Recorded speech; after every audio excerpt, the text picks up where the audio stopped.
Hello everyone, welcome back to my channel commerce drill. मैं हूं निकिता मारू और हम देख रहे हैं स्टैंडर्ड 12 का book keeping in accountancy subject का chapter 1 introduction to partnership and partnership final accounts, जिसमें हम ऑलरेडी फॉर्मेट्स एंड एडजस्टमेंट्स देख चुके हैं हमारे पिछले वीडियोज़ में। और आज हम देखेंगे कि हमें सम सॉल्व करने के लिए क्या स्टेप्स फॉलो करने होंगे। स्टेप नंबर 1, हमें हमेशा क्वेश्चन के शुरू में पार्टनर्स के नाम दिए रहते हैं और उनका प्रॉफिट शेयरिंग रेशियो दिया रहता है। यहाँ पर हमें ये चीज़ बहुत अच्छे से पढ़ लेनी है कि कौन पार्टनर्स है और प्रॉफिट शेयरिंग रेशियो क्या है। फिर सेकंड में हम देखते हैं कि जो ट्रायल बैलेंस दिया रहेगा उसमें हम पोस्टिंग करेंगे, यानी मार्क करेंगे उसे कि कौन सी चीज़ ट्रेडिंग में जाएगी, कौन सी प्रॉफिट एंड लॉस, कौन सी बैलेंस शीट, ये हम मार्किंग करके ले लेंगे। देन थर्ड स्टेप में हम एडजस्टमेंट्स पढ़कर एडजस्टमेंट की वजह से ट्रायल बैलेंस में जो चीज़ें दी गई है अगर उसमें कोई चेंजेस होने वाले हैं तो उन्हें भी हम मार्किंग कर लेंगे, यानी वेरेवर रिक्वायर्ड। फिर फोर्थ स्टेप में हमें हमारे फॉर्मेट्स ड्रॉ करने हैं फाइनल अकाउंट्स के। तो फाइनल अकाउंट के फॉर्मेट्स में आता है trading, profit and loss, partners capital, current and balance sheet.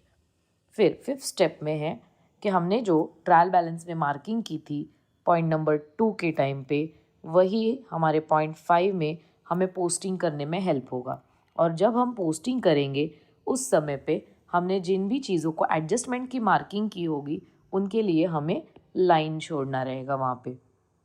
Then फिर जैसे ही ट्रायल बैलेंस से पोस्टिंग हो जाएगी हमें एडजस्टमेंट्स करने हैं एंड हिडन एडजस्टमेंट्स करने हैं। एंड लास्टली हमें टैली करना होगा सम को। तो टैली करने के लिए पहले ट्रेडिंग अकाउंट बंद होगा, फिर प्रॉफिट एंड लॉस, फिर partners capital, current and then balance sheet, and last में बैलेंस शीट टैली होना चाहिए। तो इस तरीके से हमारे स्टेप्स है सम सॉल्व करने के। अब इन स्टेप्स को हम कैसे फॉलो करेंगे इसे हम प्रैक्टिकली देखते हैं। विद इन 5 to 10 मिनट्स आपको सम सॉल्व करने का जो प्रोसीजर है वो माइंड में सेट हो जाएगा और एक बार ये समझ में आ गया आपको तो आपको सम सॉल्व करने के टाइम पे ज़रा भी प्रॉब्लम नहीं आएगा। हमारा फर्स्ट स्टेप क्या था कि हमें क्वेश्चन पढ़ के पार्टनर्स के नाम एंड उनका प्रॉफिट शेयरिंग रेशियो जान लेना है। हमारे पार्टनर्स के नाम हैं Rashmi and Nihit are partners sharing profits and losses in the ratio of 2:1, यानी हमारे 2 पार्टनर्स हैं। कई कई सब में 3 पार्टनर्स होंगे, इसीलिए ध्यान से देखना है। तो रश्मि और निहित का प्रॉफिट शेयरिंग रेशियो भी हमें मिल चुका है, दैट इज़ 2:1, यानी 2/3 1/3।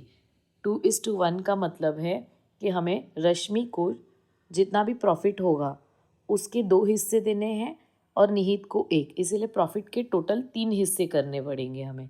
इसीलिए 3 में से 2 जाएंगे रश्मि को और 1 जाएगा निहित को। इस तरीके से हमने रेशियो देख लिया। देन उन्होंने आगे कहा है prepare trading account and profit and loss account for the year ended 31st March 2019 and balance sheet as on that date। that date का मतलब भी होता है 31st मार्च को। ये रहा हमारा ट्रायल बैलेंस। ट्रायल बैलेंस हमेशा क्वेश्चन में दिया रहता है और ट्रायल बैलेंस जिस डेट का है उसी डेट का हमारा फाइनल अकाउंट्स बनेगा, यानी कभी डेट अगर क्वेश्चन में नहीं भी दिया है तो आप लोगों को डेट ट्रायल बैलेंस वाली ही यूज़ करनी है। फिर हमारा ट्रायल बैलेंस 2 हिस्सों में डिवाइडेड है, one is debit and other is credit. ये देने की वजह से आपका 50% सोल्यूशन आपकी आंखों के सामने ही है, क्योंकि उन्होंने डेबिट और क्रेडिट की चीज़ें ऑलरेडी सेपरेट करके दी गई है। डेबिट और क्रेडिट की चीज़ें जब उन्होंने हमें सेपरेट करके दी है तो हमें सिर्फ ये सोचना है कि ये ट्रेडिंग में जाएगा तो ट्रेडिंग के डेबिट में जाएगा क्योंकि ये डेबिट साइड पे दिया है। प्रॉफिट एंड लॉस में जाएगा तो प्रॉफिट एंड लॉस के भी डेबिट में जाएगा क्योंकि ये डेबिट में दिया है। पार्टनर्स कैपिटल में गया तो भी डेबिट में जाएगा और बैलेंस शीट के असेट्स में जाएगा, यानी डेबिट की जो लिस्ट दी गई है ये लिस्ट सारी की सारी हमारी ट्रेडिंग के डेबिट में, प्रॉफिट एंड लॉस के डेबिट में, पार्टनर्स कैपिटल के डेबिट में या बैलेंस शीट के असेट्स में ही पोस्ट होगी। और क्रेडिट साइड की चीज़ें ट्रेडिंग के क्रेडिट में, प्रॉफिट एंड लॉस के क्रेडिट में, पार्टनर्स कैपिटल के क्रेडिट में एंड बैलेंस शीट के लायबिलिटी में। इस तरीके से हमारी पोस्टिंग्स हो जाएगी। ठीक है, अब यहाँ पर बात आती है कि अब जो चीज़ें नीचे दी गई है ये है लिस्ट। तो हमें बस मार्किंग करना है। तो ये स्टॉक कौन सा है, तो स्टॉक ये ओपनिंग स्टॉक है, डेट से मुझे पता चला, तो ये जाएगा ट्रेडिंग के डेबिट में। तो इस तरीके से मैंने मार्किंग कर लिया। कैश कहाँ जाता है हमारा, बैलेंस शीट के असेट में, बैंक बैलेंस बैलेंस शीट के असेट में, सैलरी प्रॉफिट एंड लॉस के डेबिट में, printing stationery profit and loss के डेबिट में, कैरेज ट्रेडिंग डेबिट में, परचेजेस ट्रेडिंग डेबिट में, सन्ड्री डेटर्स असेट्स में, मशीनरी असेट्स में, फर्नीचर असेट्स में, असेट्स यानी कि balance sheet asset, wages trading के डेबिट में, legal charges profit and loss के डेबिट में, बिल्स रिसीवेबल बैलेंस शीट के असेट में। अब ये जितना जल्दी जल्दी मैं आंसर दे पा रही हूँ आप भी दे पाएंगे। तो ये आंसर देने के लिए only one thing is required students, either you watch the videos which I have already posted, जो इससे पहले मैंने वीडियोज़ भी पोस्ट किए हैं, किस चीज़ के, फॉर्मेट्स के, या आपके टेक्स्ट बुक के, इसमें आप पढ़ सकते हैं अपने फॉर्मेट्स को। आप ये फॉर्मेट्स अच्छे से बाय हार्ट कीजिए, पढ़िए, तो आपको समझ में आएगा कि कौन सी चीज़ कौन से फॉर्मेट में पोस्ट होती है। फिर क्रेडिट साइड की चीज़ें क्रेडिट में ही होगी, तो ये जाएगा ट्रेडिंग के क्रेडिट में, ये जाएगा बैलेंस शीट के लायबिलिटीज़ में, बिल्स पेबल जाएगा बैलेंस शीट के लायबिलिटीज़ में, इंटरेस्ट जाएगा प्रॉफिट एंड लॉस के क्रेडिट में। ये इतना मार्किंग हो गया, ये यानी हमारा पोस्टिंग मार्किंग हो गया। ये मार्किंग होने के बाद आपका एडिशनल इन्फॉर्मेशन या फिर एडजस्टमेंट की मार्किंग की जाती है। तो एडजस्टमेंट्स के हमेशा 2 इफ़ेक्ट्स होते हैं। ये सब हम हमारे प्रीवियस वीडियोस में देख चुके हैं, तो आपको बस वो वीडियोस को रेफ़र करना है। आपको एक बार वो वीडियोस समझ में आ गए, याद हो गया, तो आपको बिल्कुल भी डिफ़िकल्टी सम सॉल्व करने में नहीं होगी। पहला एडजस्टमेंट है क्लोजिंग स्टॉक। तो क्लोजिंग स्टॉक के लिए हमारे ये ट्रायल बैलेंस में कोई भी मार्किंग होती नहीं है। आपको क्लोजिंग स्टॉक के 2 इफ़ेक्ट्स याद होने चाहिए, वो है एक ट्रेडिंग क्रेडिट और दूसरा है बैलेंस शीट असेट। इस तरीके से हर एडजस्टमेंट के 2 आंसर्स होंगे। Depreciate furniture bye 10%। तो अभी फर्नीचर को डेप्रीशिएट करना है, यानी फर्नीचर के वैल्यू 10% से आपको लेस करनी है। तो आपको ये फर्नीचर में से लेस यानी कि माइनस करने के लिए फर्नीचर के पास जगह छोड़नी होगी। तो मैंने ऊपर ट्रायल बैलेंस में जाके फर्नीचर को स्टार मार्क कर दिया। अब यहाँ के आंसर लिखूँगी, पहले मैं फर्नीचर में से माइनस करूँगी एंड देन इसका सेकेंड इफेक्ट जाएगा प्रॉफिट एंड लॉस के डेबिट में। आउटस्टैंडिंग सैलरी, यानी ये एडजस्टमेंट सैलरी से जुड़ा हुआ है, इसीलिए मैंने सैलरी को स्टार मार्क कर दिया। सैलरी जितना भी है तो पहले ऐड होगा सैलरी में एंड सेकेंड इफेक्ट जाएगा बैलेंस शीट के लायबिलिटीज़ में। कौन सी इफ़ेक्ट कहाँ जाती है ये सारा हमने एडजस्टमेंट लिस्ट में पढ़ा है। तो यहीं पे आपको एडजस्टमेंट लिस्ट की भी वीडियो देखने से आपको बहुत आसानी से समझ में आ जाएगा। और लास्ट है हमारा right of bad debts rupees, एक अमाउंट दिया रहेगा, and create RDD on sundry debtors. ये एडजस्टमेंट किससे जुड़ा हुआ है वो ऑलरेडी आपके क्वेश्चन में दिया रहता है ना, एडजस्टमेंट की लिस्ट में ही दिया रहता है। यहाँ पर मैंने सन्ड्री डेटर्स को 2 स्टार किए। क्यों 2 स्टार किए? क्योंकि मुझे पहले ये जो अमाउंट होगी वो माइनस करनी होगी एंड देन 3% का भी इफ़ेक्ट देना है।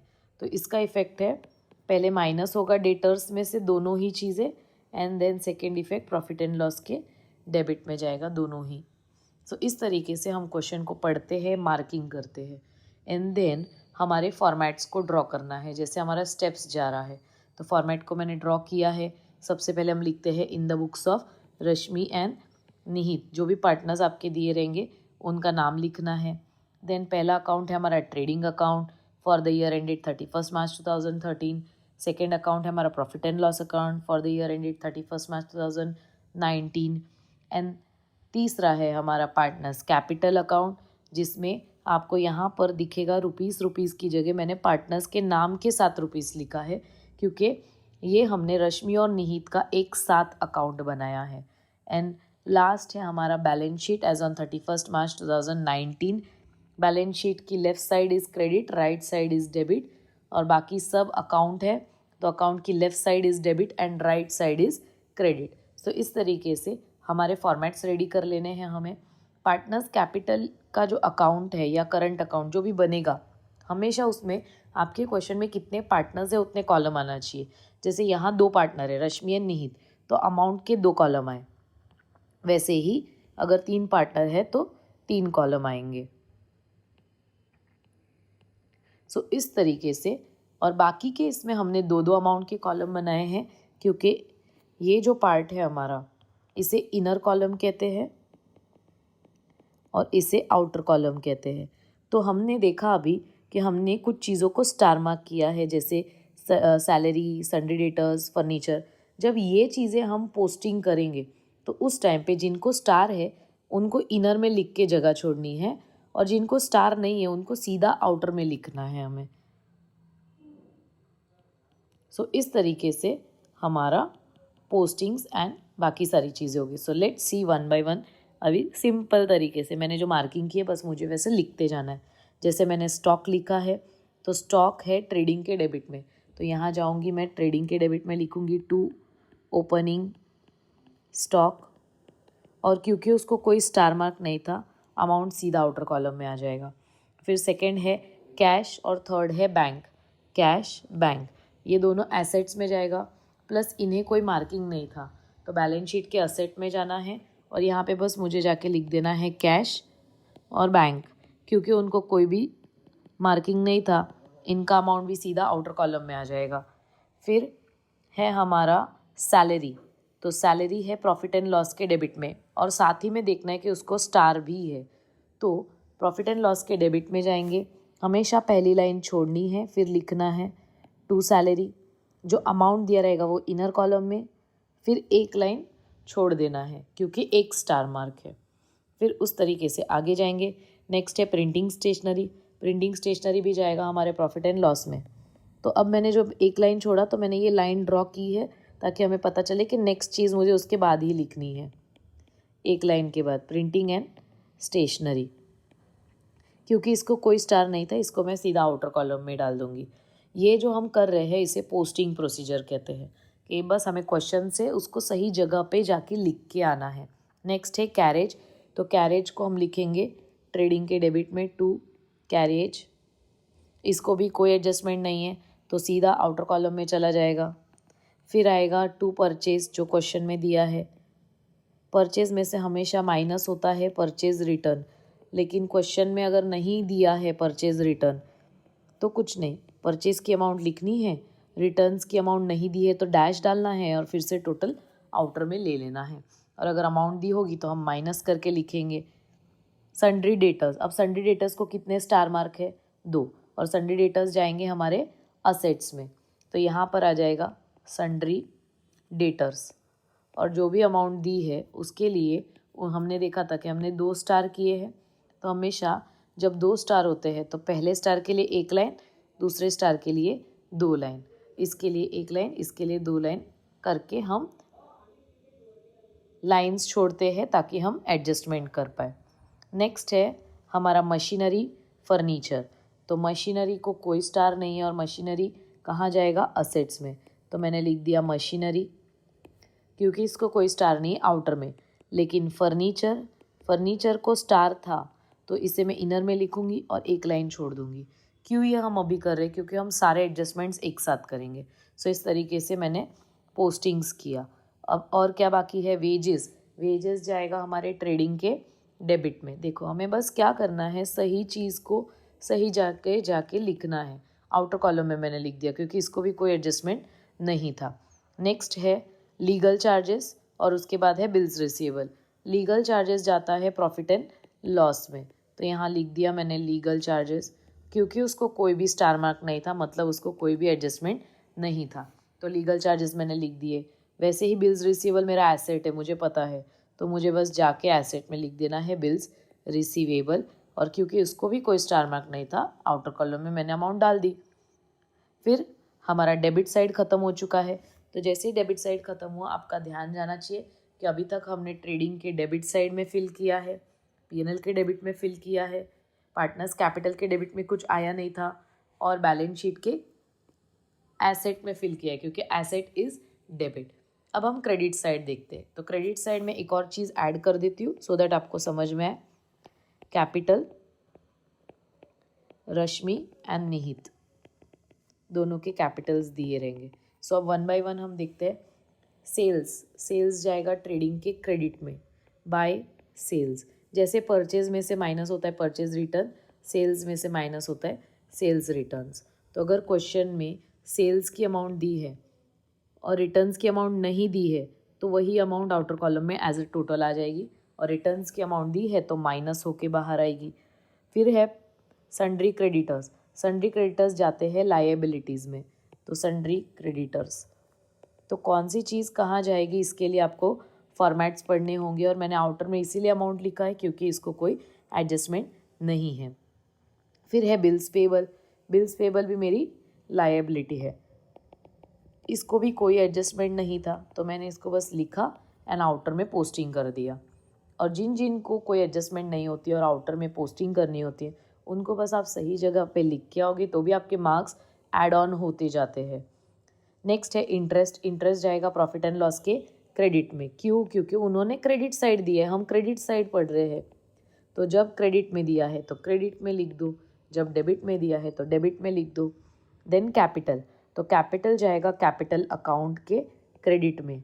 बस अब हमें यहाँ पे कैपिटल नहीं लिखना है क्योंकि कैपिटल नाम का ही अकाउंट है, तो यहाँ है ये balance brought down. Brought down का मतलब होता है ओपनिंग बैलेंस। सो इस तरीके से हमारा पोस्टिंग्स हो चुका है।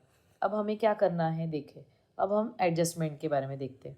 तो एडजस्टमेंट में क्या होगा, तो एडजस्टमेंट में सबसे पहले क्लोजिंग स्टॉक है। तो क्लोजिंग स्टॉक के दो इफेक्ट्स हमारे फिक्स है। ट्रेडिंग के क्रेडिट में आएगा बाय क्लोजिंग स्टॉक, और जो अमाउंट दी है बस आपको बस लिख देना है। और सेकंड इफेक्ट जाएगा बैलेंस शीट के असेट्स में, यहाँ पे भी लिखेंगे हम क्लोजिंग स्टॉक और आउटर कॉलम में इफेक्ट दे देंगे। देन हमारा सेकंड एडजस्टमेंट है डेप्रीशिएट फर्नीचर बाय 10%।